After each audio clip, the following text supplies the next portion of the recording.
Wait, isn't there a city that you go south to get to Canada from the U.S.? That'd be Windsor. Yeah. Which is the place to go. If you've never been, you got to go to Windsor. Really? I'm telling you. All right. I'll take the company out there. There you go.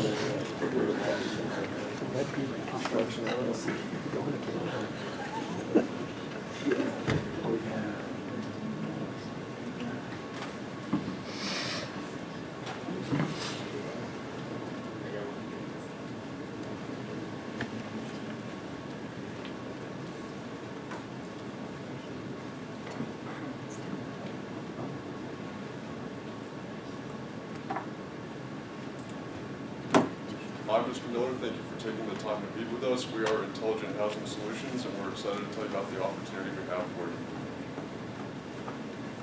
So we are providing homes for the First Nations, Inuit, and Métis communities. And looking further into these communities, we found a couple of problems that they have. Most of them stem to overcrowding due to high birth rates. This overcrowding affects them in their health, education, housing, and in their safety. With their health, many of them lack health education. So there's very many high rates of diabetes and many other diseases. And then with their housing, about 44% of that population lives in poor housing conditions already. And then 33% of that population lacks secondary or even higher education. And then lastly, the last reason is higher death rates. The first reason being unintentional injuries. 3 out of 4 of the Indigenous kids die from unintentional injuries like drowning because they have unsafe environments where they live already. And then the second reason being suicide rates. The Canadian Indigenous population suicide rate is 11 times higher than the U.S. national average. These are some of the problems that we found within their communities. Keeping those problems in mind, we offer a housing solution that uses a shipping container framework. By using shipping containers to frame our houses, we can keep our costs low, between $1,800 and $6,600 Canadian. They're very modular and low risk to ship, like 2,000 kilogram Lego blocks. And they're sturdy, far more durable than our competition that operates in Canada. They can be assembled quickly. But another issue that faces the Indigenous is that most of them cannot afford home insurance. We believe we can circumvent part of this problem by offering an extended warranty on all of our houses. Setup and production maintenance base could be set up in Montreal in exchange for you allowing us to break into the international market. And from there, we hope to be able to perform maintenance to any houses that require it. But why an American company? Because we have a history of relocating and housing Indigenous peoples. It may not be a great one, but we know it doesn't work. So there's already a lot of shipping container manufacturers in Canada. There's roughly like 6 to 8 that are very prominent, especially in Quebec and Montreal. They take 60 to 90 days to fabricate, and then you can set them on a big trailer and ship them super easily.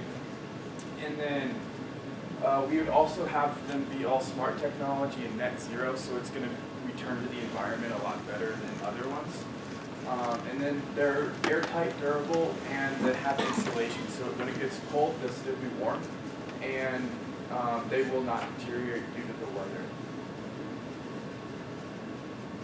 Counterexamples, Green Terra Homes has been accused of selling prefabricated homes with substandard materials. These modular homes are supposed to be affordable, durable, and environmentally friendly, but automatically fail to reduce to their customers. Modular homes, in comparison with our shipping containers, modular homes conditions are damage to people's health and overall structure due to lack of durability, reliability, and electricity. Alright, so some pros and cons of our solution. So our shipping containers are constructed for the environment. They are durable and have insulation for cold winters. They provide Indigenous communities with adequate housing, and they're affordable and meet CSA regulations. So with better affordable housings, this will help combat the health issues among Indigenous people in Canada. We will also be providing education to Indigenous people about modular homes and financing affordably. And then although Indigenous peoples may not like our designs, we are looking for help in understanding these Indigenous people from UNorth. So, Mr. Miller, in conclusion, we do want to have another meeting just just to go over a lot of the stuff that we talked about today for the indigenous community. Hope you like That's idea it. about Okay,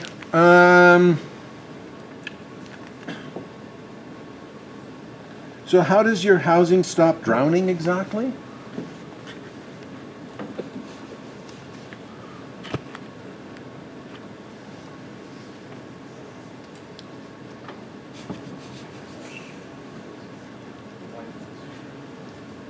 Shall we move on to another question? So 1,800 to 6,600 Canadian gets me a box, like an old shipping container put down on the ground. How does that work up on the tundra? I mean, don't they need they just use outhouses and burn what for heat and energy? So that's just the cost for the shipping container. So I have to tell my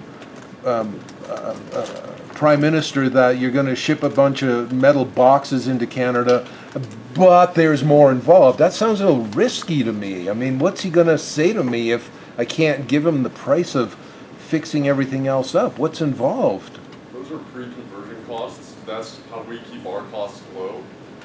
As I said, they're very modular, and we want to work with you to see what's going to work. We have exciting technologies in mind that Jacob mentioned.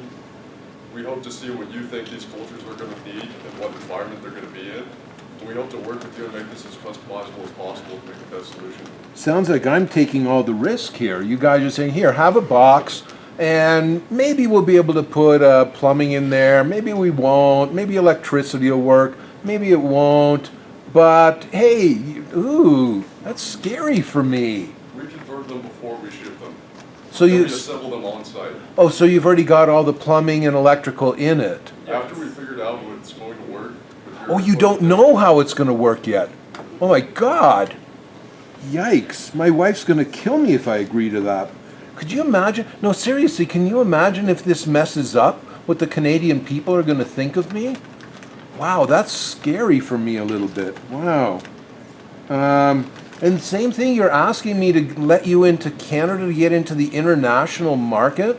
Well, what if you guys mess up really, really badly? I mean, that's going to be on me, right? Next time I go to England for the group of 8 meeting, they're going to say, hey, bozo boy, you let these people into Canada, now you expect us to take them into England? That feels kind of, I don't know if I want to take that chance. How can you help me, stay out of trouble there?